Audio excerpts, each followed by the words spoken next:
everybody, it's Dr. Joe and Lion Callie, and today I'm going to show you the best ways to get up from the floor. And that ain't no lion. So let's get started. Disclaimer alert, disclaimer alert. So if you've fallen onto the floor, or if you've gotten on the floor and you're having a really hard time getting up, it can be a really scary thing, especially if nobody's around to help you. But even if someone is around to help you, you really want to be able to do it correctly so you can help them as much as they're helping you, so then they don't get hurt trying to help you up. So I'm going to show you two different ways today. The first one is really how you should do it, but I'll talk about the second one later that might be an alternative. So if I'm on the floor and I'm lying down or I'm sitting, what I want to try and do first is get my legs underneath me. So you can do it a couple different ways. Some people like to kind of slide to the side and then roll over into what we would call quadruped or all fours. Once you get into this position, hopefully you're near something that you can hold on to, like a chair, a table, a couch or something. But if you're not, I'll show you how to do that the second time we do it. So if you need to crawl over to something like a chair, that's okay, you can do that.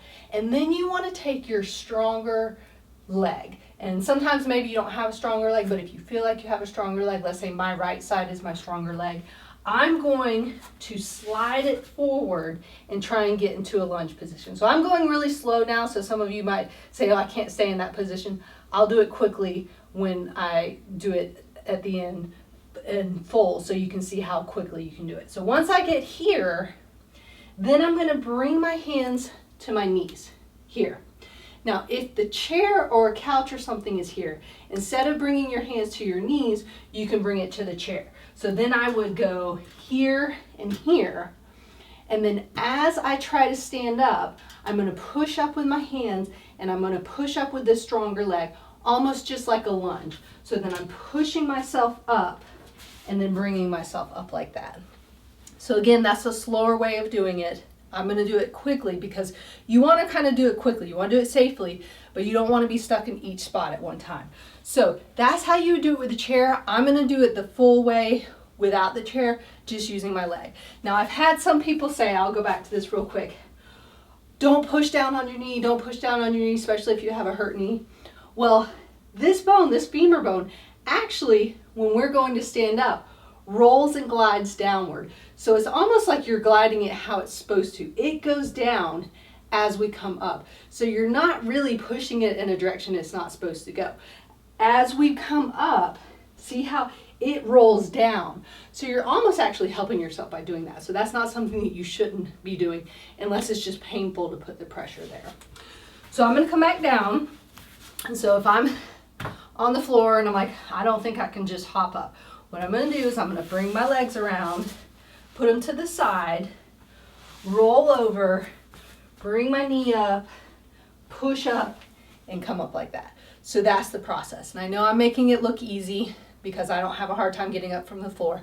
But if you practice this, make sure somebody's with you just in case. Make sure you have something to hold on to. If there's something around, even if you have to crawl to it, that's probably the best way to do it, with something nice and sturdy.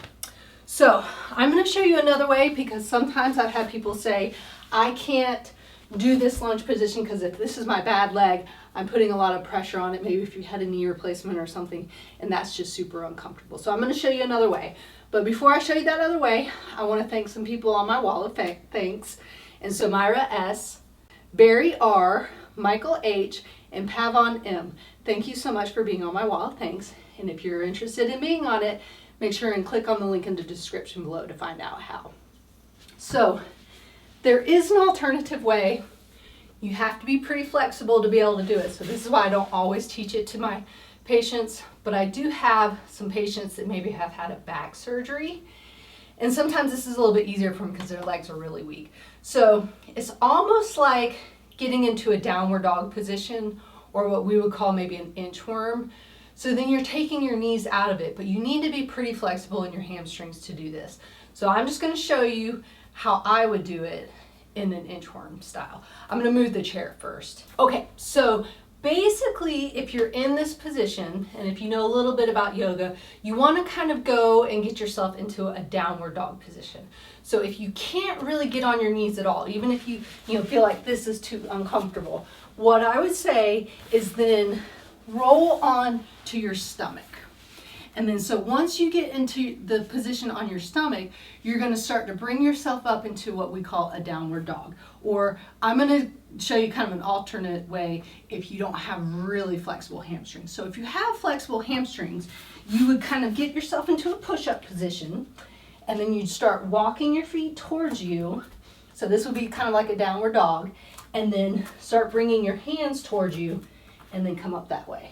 So see, I'm taking my knees out of it, but you have to be pretty flexible in your hamstrings.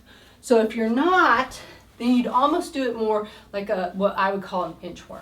So same way starting, you'd kind of roll over onto your tummy, you'd start to get up into that push-up position, and then keep your knees bent. So then you're coming up this way, and then as you start rocking back, then you push yourself up that way. So there's a couple different options. Those might not work for you. If you're still having a hard time getting up off the floor, call your physical therapist and you can work on that in the clinic. So there you have it. Those were the best ways to get up from the floor. If you'd like to help support my channel, where do we click? Up there. Oh, lion! And don't forget to subscribe by clicking down there. And remember, be safe, have fun, and I hope you feel better soon.